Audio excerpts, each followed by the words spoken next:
And all right. Welcome, everybody. This is Career Lab Wednesday. Every Wednesday, noon to 1, I am here, noon to 1 Central Time. I'm here to answer career questions as best as I can, or invite others to give their best response. Thank you, Jane. We're up and rolling here. Career Lab Wednesday, every Wednesday, noon to 1 p.m. Central Time. And my job is to support you in your career. So any career-related questions are welcome. No question too small, no question too big. My specialty is emotional intelligence, social intelligence, building rapport, building relationships, that kind of thing. And I'll always have that slant to my coaching here. Sometimes I've got the strategy down, but a lot of the technical things, I often have people who know more than I do about that in here, and so I invite people to share your expertise as well in addressing the ever-changing workforce frontier that we are on. I'm reading things about AI. We have that going on. We have all the work from home conversations, and we have a job market that is not hot. And that there's definitely opportunity out there, but there's challenges. A lot of companies are having a more intense interview process, and often are ending up hiring or bringing on consultants as sort of a testing somebody out and seeing if they really fit well. So there's a lot of new challenges. That's something that's always going to be happening. We are living in accelerated developing times. So all that to say, we're looking today, we had a lot of engagement last week looking at career setbacks, and really appreciated Joe Logan joining in and sharing about a career setback that he had where he made a big mistake and offered his resignation. His boss said, "I won't accept your resignation. I expect you to learn from this and help solve this problem of how this happened in the first place." And I just thought that was beautiful. So we're not really, if we're not really challenged on some level, we're probably not going for it as much as we could. So I invite the change of perspective on career challenges and career setbacks, and looking at it from how can I engage with this challenging situation in a way that's going to help me become who I can become. So there's a few ways that you can join in. I love it when you jump in directly on the Zoom link. I can work with you one-to-one that way. If you can't, if you're listening in and have a question, go ahead and type your question into the comment section, and Jane will get those questions over to me. You can type it in if you're viewing it on YouTube or on LinkedIn Live. Go ahead and type your questions into the comment section, and I'll do my best to get to those. Well, welcome everybody who's here on Zoom. Eric, we were talking briefly before we were live, and you were beginning to share a question that you have about reaching out for support or connections on LinkedIn. Share more about that. What is it that you're looking for? Yeah, so I was just curious if after you send a reach out request to, in my case, an alumni of my undergrad at another company that I'm interested in joining, I ended up sending another connection request just because it wouldn't let me send an in-mail. And so they haven't responded to it. I know I think they've at least read it or they've seen it because they've viewed my profile. So I can see that much. So my question is, if they don't respond after a certain time, that's fine. I just don't know whether I should just leave the request in the kind of limbo it's in, or withdraw it, or I Why would guess you withdraw it? I don't know. Uh, it was kind of just like an option that's technically available, but I don't think I would withdraw it. I think I would probably just leave it there and either let them respond if they want to respond, or they delete it on their own if that's how they want to handle it. Uh, that My probably first, my first inclination with it, Eric, would be to leave it there. I don't think it does any yeah, harm. And maybe, I'm thinking if I got a connection request and then I click on, I'm like, who is this? And I say, oh, this is Eric. I don't know Eric. And then, I get a phone call or something takes me away from that. right, If you take the request away, then it might not ever remind them to do it. right. And, and I tend to think unless somebody else jumps in and says something about LinkedIn etiquette that I'm unaware of, I think leaving the request hanging out would be fine. But Okay. That's what I was kind of leaning towards. I was just curious what the masses thought. If there's some other like LinkedIn etiquette that I'm unaware of. But yeah, that's my thought as well. Is just leave it there, and either they'll eventually respond, or if they're so inclined, they can delete it. So I had somebody reach out for a recommendation on LinkedIn, mhm, and I'm embarrassed to say it took me like a month to do.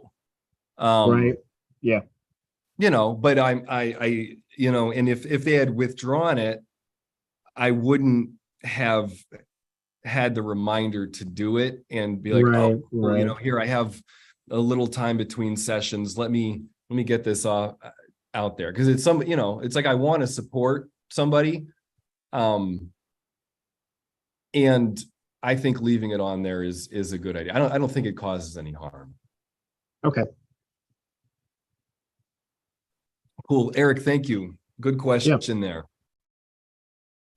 Welcome, Howard. Good to see you.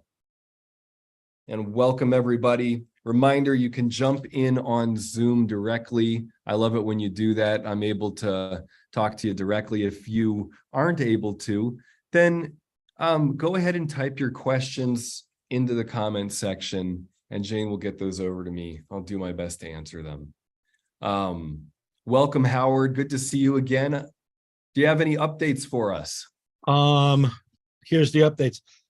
I had a very, very good interview about 6 days ago. I was told that all of last week the hiring manager was out of the office, right? That was actually led, the gal who interviewed me actually led with that. Mhm. So I am, in that part in my mind is, do I hit them yet? Do I wait a week? Do I wait 4 days? Yesterday was Tuesday. Do I let the gal catch up? So that's where I'm at with that. I did enlist I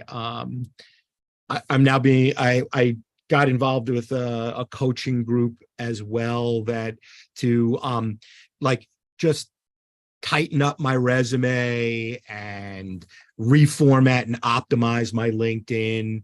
I've been working on my my elevator pitch, like you asked me to 2 weeks ago, where I sound like a creative guy instead of just another senior executive looking for a gig. So I've, employed a lot of the, creative buzzwords and stuff like that. Okay.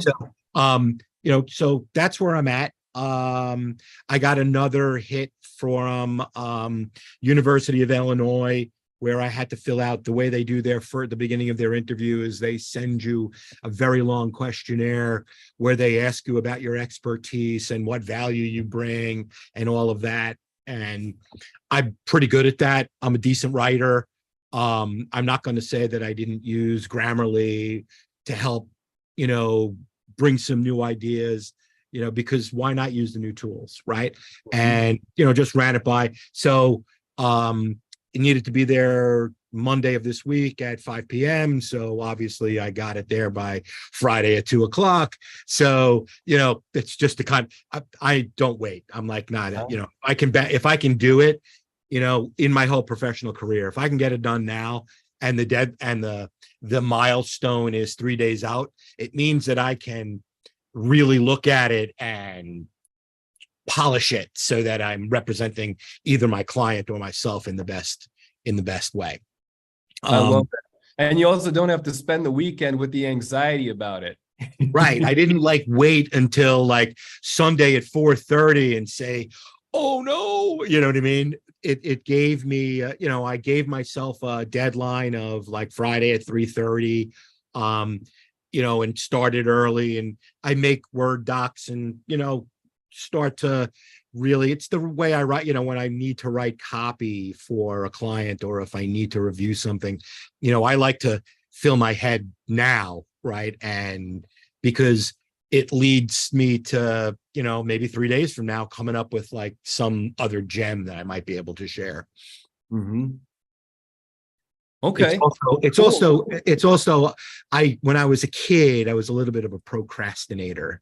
So I think that as I've matured into my professional career, I remember that, so I try not to fall back into the same, because after you're 15, it's, your routine is pretty much, you've pretty much set it out. So I try to, not do that consciously. Mm-hmm. So cool. So in this, I'm wondering, can I ask some questions and tie it to this week's topic? Sure. If we're looking at career challenges as a way to learn and grow, an obstacle is a way for me to become mature, develop in some way. What have you done differently in the past 2 weeks? What ways have you developed and used the challenges that you're up against now? So I stopped. I'm collecting. I'm a creative guy who likes data, right? So I'm collecting, I'm calling it self data, what's triggering the negativity, right? What's triggering that back voice, that mean voice that attacks you when you are, when you're not so confident, right? And, what's triggering, here, one of the folks when I came on was saying, you guys were talking about LinkedIn etiquette for, a referral. So I haven't been with the company that I'm with for a month. And I think that's, a month and a half. And I think that's a long enough time. I had made some really good contacts with some of our clients. So there are 2 jobs that are in my wheelhouse and that I feel that this person might be able to help me with. Right. And I really should I text her? Should I not text her? Should I text her? Should I not text her? Right. Will she feel like I'm trying to, and I put in there, I'm sure that that I haven't been with XYZ company for the last 6 weeks, and I found 2 jobs that I've applied for. You have much more experience and have a bigger network in the field. Do you think that you could either help me? And if you feel in the least bit squishy, don't, just don't. And I've been, it took me a week to make that decision, right? And I said, screw it, I'm going to do it. And she's a big girl. She's a pro. That's really what I loved about her, to be quite frank, is that's what we formed our relationship on, aside from the fact that I gave her A+++ service, right? You have a history in commercial real estate in Chicago. I'm going to reach out to you because I feel that maybe you could help me. right? Mhm. And I did it about 24 hours ago, and I've gotten no reply. And, you have the two things that talk to you. You screwed up, but you did the right thing, right? So I'm trying to find and kind of not listen to that negative talk, because it's not very productive, right? Beat Mhm. yourself up because it's easy, right? That voice, as you get older and it gets meaner and meaner, right? You start to Whoa. that voice in your head, I find, at least in my case, just gets meaner and meaner. You start to, so that's like a big thing to me, is how I'm gonna like accept, okay, I reached out to somebody who I thought maybe my relationship was better with or more advanced with.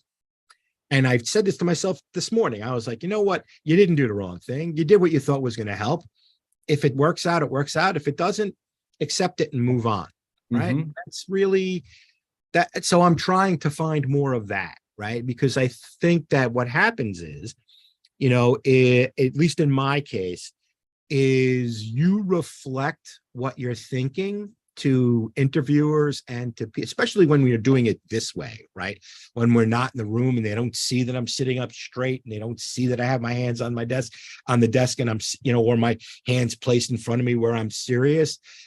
I think that what happens is that you can sense some of that interior back talk that you give yourself, right? That people can see it, right? So I'm trying to get rid of that and really come on, like I am now, right? I'm psyched, right? I am. I'm moving forward, exercising again, pushing my own Okay. limits. You know what I mean? Good. I'm a cyclist, and I walk, and which, and I went out on Sunday and pushed my limits and kind of broke myself a little bit, but I didn't wallow in it. I was like, okay, right? Because of my experience, I've been cycling hardcore for 30 years or maybe longer. So I went to that checklist. Okay, get off the bike, drink water, slow your heart rate down, right? Calm yourself down. Because Sunday was in Chicago was like today, like one of those heat emergency days, right? It was 104 degrees So, outside. so Howard, can I share a little bit about, so you were was it a month ago you were let go? Yeah, but Okay. 5 weeks actually. Okay, so 5 weeks ago. So can I just share what I'm hearing in some of the process because this is really important for people to hear. Sure. What you're sharing about. So when you're let go or something happens in your company like this, it's a huge deal emotionally. It is it is not overstating it to say it's like a death. It's like experiencing the death of something. And so there's always going to be a grieving process.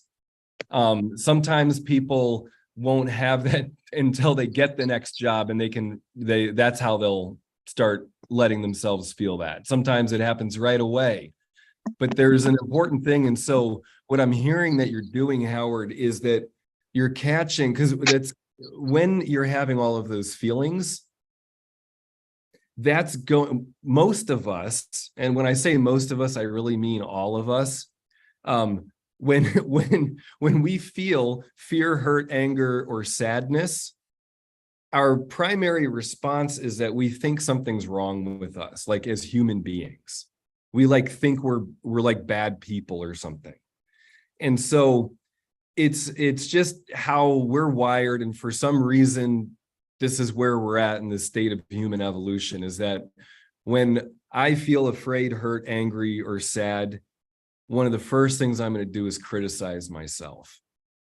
And so it's a real bind, because it's like you got to crawl up out of this hole, not just while, doing all the things of looking for another job. It's like you got to climb out of this pit emotionally. And so I'm so pleased to hear what you're saying, Howard, about how you're catching those thoughts when you talk meanly to yourself.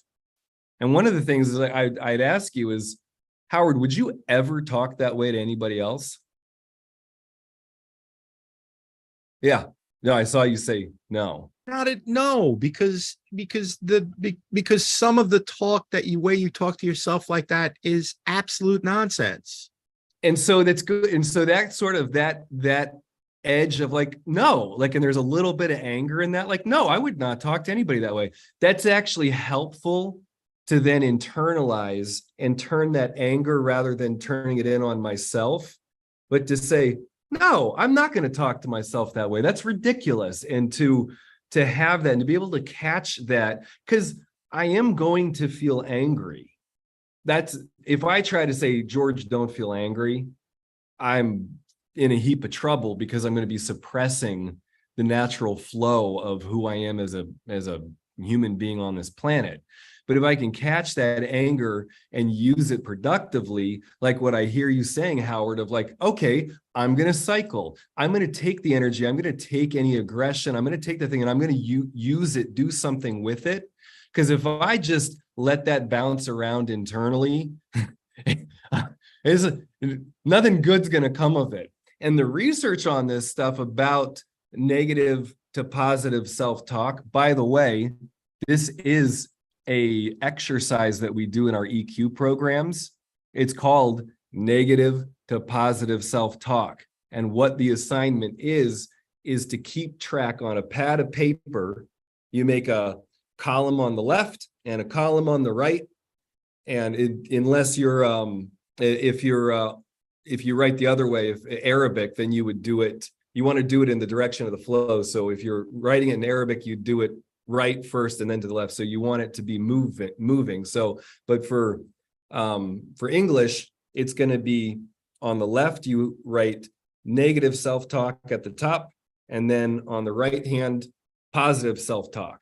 And so you catch the negative thought. It's actually helpful to write it down and say, you know, I'm an idiot.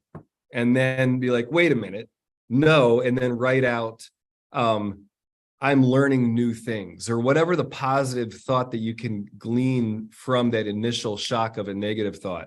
And the Losado ratio, the research on this is that it actually requires 3 positive thoughts to just even out 1 negative thought. This is negativity bias. We have a negativity bias as human beings. And it's rooted in our self-preservation. Basically, when growing up with saber-toothed tigers around, it was better for me to assume the worst and not come out of the cave if there was any indication that there might be something dangerous out there.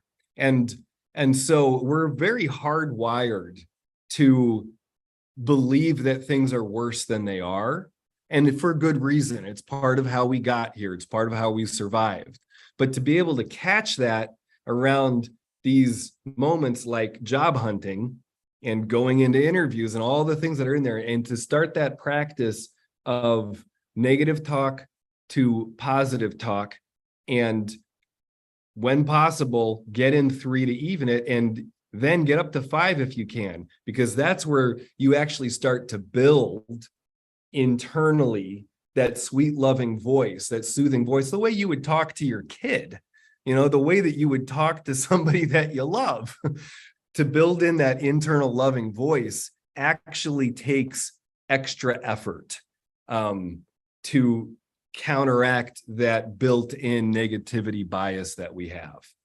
And so I invite anybody listening in who's relating to this to give it a try for a week, to notice the negative thought and then to get in at least 1 positive thought. And if you can, get it up to 5 positive thoughts. It doesn't have to be anything real quick. Like, if I'm thinking, oh geez, I'm God, I wish I had gotten that degree, or I wish I had gotten that one certification. Why didn't I go for that? God, I'm an idiot. Okay, wait a minute. No, you know what? That's true. I could always go for that certification now. I could investigate that now. At that time, maybe it didn't make sense then. And there was a whole lot of other things I was doing that were important to do for me. And, I can always develop myself from where I'm at right now. And the fact that I'm like even paying attention to myself in this way, well, that's really cool too. Oh my gosh, I'm like kind of developing this like meta way of viewing myself. Huh. Wow. And just like that, I built in a whole bunch of positive self-talk off of that one negative thought. And so I hope that modeling can kind of help on how to do this. It's like once you get the momentum going, to do a bunch of quick things. I always say this when I'm doing sales calls. If I get a sale, I'll follow up right away while my energy is good and reach out to somebody else. I'll take the next risk. And so that's a way that when you're doing this negative to positive self-talk, you can build on that momentum. All right. I talked a whole bunch. I hope that's helpful for everybody listening in. Howard, I am so pleased that you're sharing your journey with us. This is really huge. I'm relating in all kinds of ways, and I imagine a lot of other people can too, about how when there's challenges, it ignites those limiting beliefs that I have. And if I'm not conscious of that, well, then I'm not able to do things like intentionally choose to be kind to myself. And you get the bind to that. So Howard, I talked a bunch. I'd love to hear anything more from you or more that you're wanting. No, I'm good. Let's let somebody, if I could hear, and I think that George, you've heard me say this. If I could help one person, right, help them clear the fog for themselves. That's my, I'll share as much as I have to, because the whole thing is that we sit in these bubbles, right? Especially when you're, you could be at the listen, I could look for a job anywhere. I could be at the library. I could be at the car wash. I could be anywhere. And you're in this like intense silo. It's lonely in here, and if I could help, it's all good. It means that I've had. Okay, cool. It's part of the productivity. Let's check and see, and we can certainly, I imagine there's more we could dig into, but let's check and see. Would love to hear from anybody. This is Career Lab Wednesday. I love it when you jump in directly on this Zoom link and we can talk together directly. If you can't, if you're listening in, I invite you to type your questions into the comment section. No question too small, no question too big. Today, we're specifically looking at challenges in your career. If you say you don't have any challenges, my guess is that you're just not paying attention. There's always opportunities and speed bumps and things to be working through. So any question, and also big questions can work too. My job is not necessarily to have the answer, but to be with you as you are working things through. So you can type your questions into the comments section. And if you're on here and want to remain anonymous, that's fine too. You can type your questions in. Would love to hear from you if you have anything that's on your heart, anything that you're wanting help with. Vern,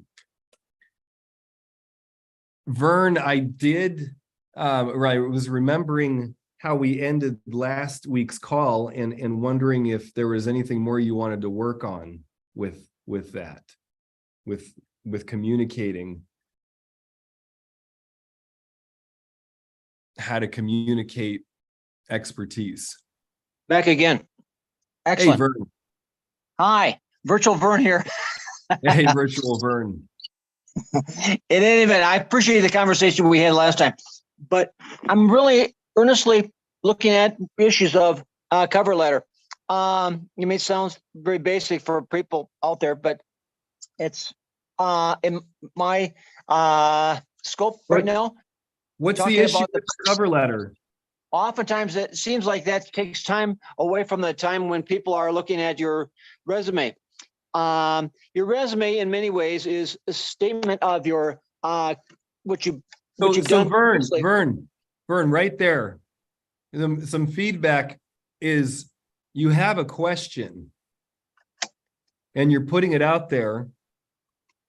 And I don't think it's needed for you to explain more about what a resume is and what a cover letter is. Maybe it is, but I didn't. Thanks, Eric. Take care, Eric.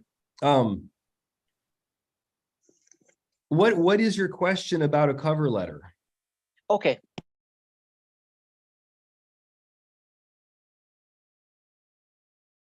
Vern? Oh, you're on mute. There's only a time when people have seconds to look at your what you sent them for application to the job. So does a cover letter decrease the likelihood that someone's going to get back to me? Because basically there's time that's taken away from looking at your resume. I've had a lot of people in many ways look at that and say, because of the cover letter, may have taken some time away from their review of other things. So you've gotten that feedback that people look at your resume with a cover letter and then don't get back to you because it took too long to look at the cover letter? Bingo, exactly. So there's three different possibilities. One is A, not have it all. B, perhaps Who have gave it you more. that feedback, Vern? Pardon? Who gave you that feedback? Just thinking here, thinking out loud. No, but who gave you the feedback that the cover letter was a distraction rather than an addition? A person that is an HR that I've known for years. Okay. And they said, basically, after having looked at my stuff, they said that basically they don't have time to look at the resume itself. Because quite frankly, they were saying, hey, it's very nice, but excellent, but they, should we say, have not had a chance to even look at it because they're so focused on the cover letter. And what I'm thinking that maybe I can either exclude the cover letter and get straight to the resume. B, might be more abbreviated, or C, possibly having it more should we say, enticing them to look further at the resume. So there's three possibilities. Cover letter now? I'll shoot it to you if you want, but it's only one page and it's a fraction of one page. Yeah, send it over. And I'd love to hear from anybody what your thoughts are about what Vern's asking about removing the cover letter or shortening it or improving it.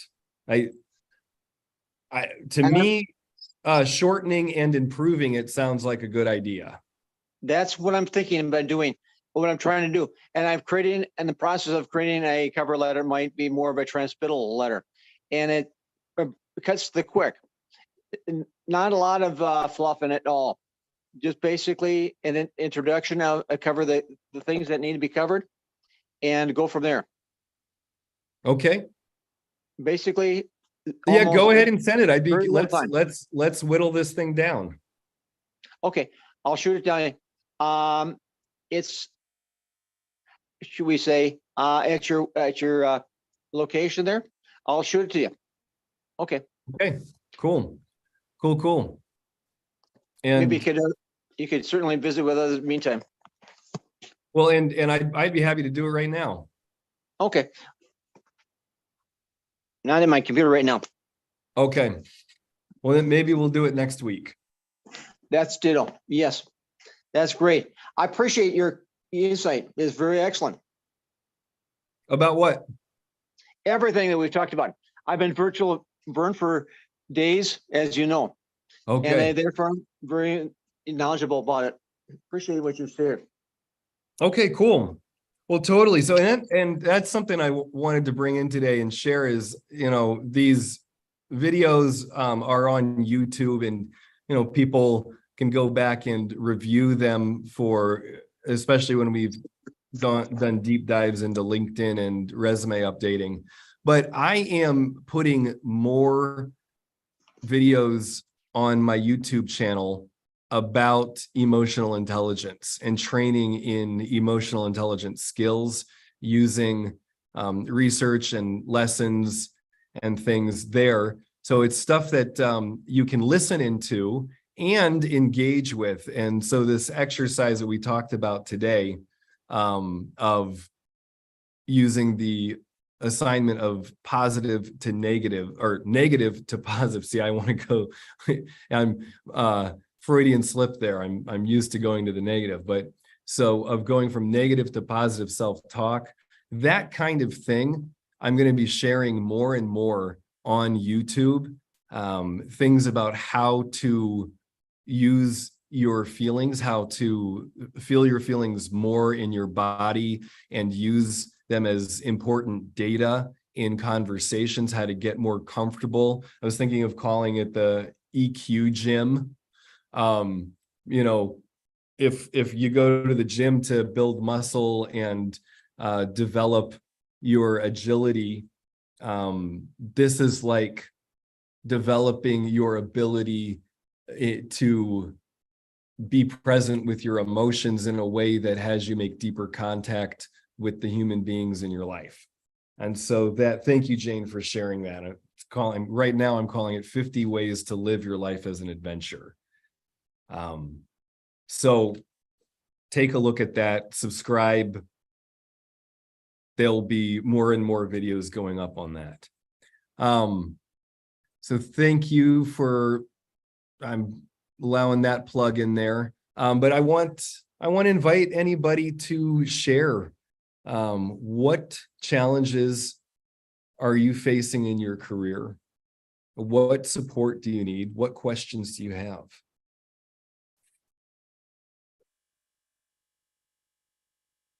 And you're welcome to come off mute, or you're welcome to type into the chat.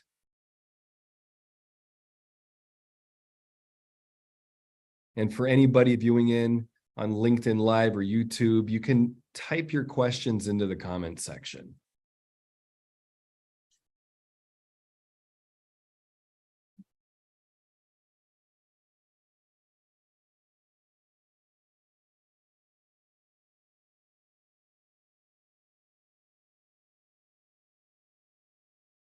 Well,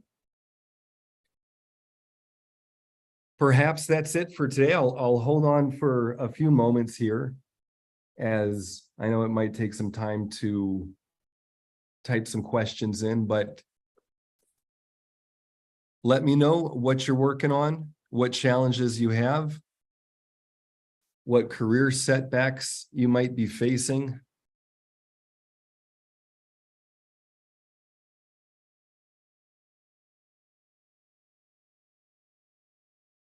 I can share some about, the general.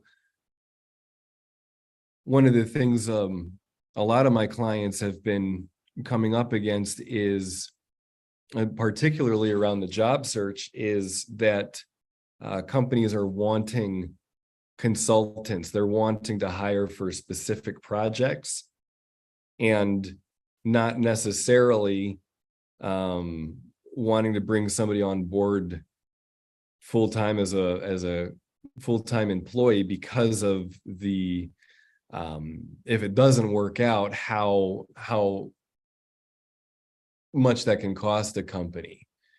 And so that's a common challenge that people are facing, is starting their own businesses, starting their own consulting coaching firms. And that's, there's a way that I'm seeing that is like, wow, people who didn't see themselves as business owners before might have often thought that they wanted to try something out on their own, now are finding themselves in a position where it's really the thing that's working. And, there's a whole lot of challenges that come with that. I know a lot of times people will say, I want to work for myself because I don't want to deal with the bureaucracy, et cetera, in a company. And, there's definitely company cultures where you're not going to be able to have the influence that you want, and you might want to go to another company for that. One of the warnings that I would say around, just looking at starting your own company as a way to get away from needing to deal with people is that when you start your own company, then everybody is your boss, all of your clients. I, as a coach, I offer a service. And so really my clients are my boss. And, that's the thing. And so that's one of the challenges that I'm facing, and I see a lot of people facing, is, wow, now if I'm becoming my own boss, and I am essentially working for the market now. I'm working for the marketplace, and relationships have a whole nother meaning to me. And, it's a challenge, but it's also, I think helps me, and I think helps people realize their potential. It's certainly challenging. But so that's what I can share about that, about facing challenges and career setbacks, and looking at them as learning opportunities, ways to develop myself and to mature. Well, everybody, blessings. Thank you for joining in Career Lab Wednesday. Vern, send me that cover letter. Let's work on it next week. I think that would be an excellent exercise for everybody, is to take off the fluff. It's helpful to have a quick introduction for, who you are as a person, but to have that be a paragraph at the most, too, and really boil down to what's important about you. And it'll be a vulnerable, it's usually a vulnerable process, hearing about yourself from other people. And that's something I encourage everybody to do when you're developing your resume and your cover letter and your LinkedIn profile, is get lots of feedback from people. Certainly hiring somebody can be a good idea, but only if they're working on it with you, only if you're involved in the process and dealing with the growing pains of talking about yourself and boiling down to, quickly communicate who you are and what services you can provide. Thank you, Howard. Thank you so much for sharing your journey with us. Thank you, Jane. Yes, that is true. Book a 15-minute call with me if there's things on here that you didn't want to get into. Totally understand it. I'll serve you as much as I can in that time, and we'll see if continued coaching is something that is a good fit for you. Vern, thank you. Looking forward to working with you next week. Take care, everybody. Career Lab Wednesday. I'm your host, George Miller, here every Wednesday, noon to 1 p.m. Central Time. And you can find more of this stuff, more of this training, more of this EQ soft skill training on my YouTube channel. Take care, everybody.